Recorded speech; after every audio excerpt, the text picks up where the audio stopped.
The terminology in music can sometimes be confusing, even though the reality isn't. If you play a single note at one time, it's called a unison. If people sing the same note, they're singing in unison, so that's a unison note.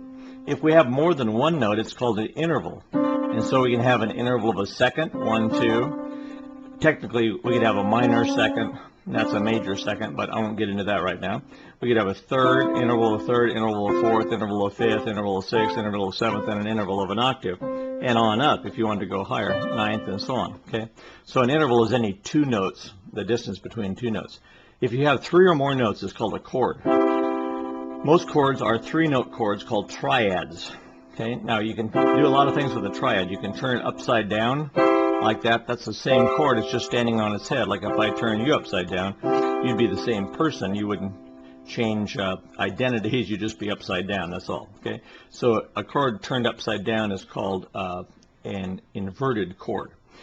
A slash chord is where there's some note that's not necessarily in the chord as the bottom note.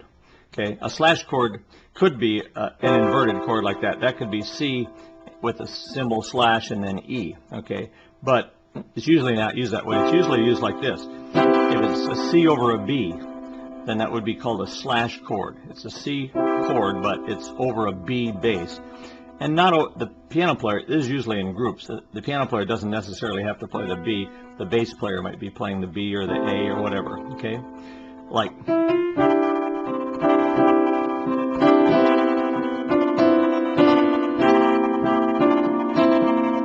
You've heard that kind of thing, okay? That's called a slash chord.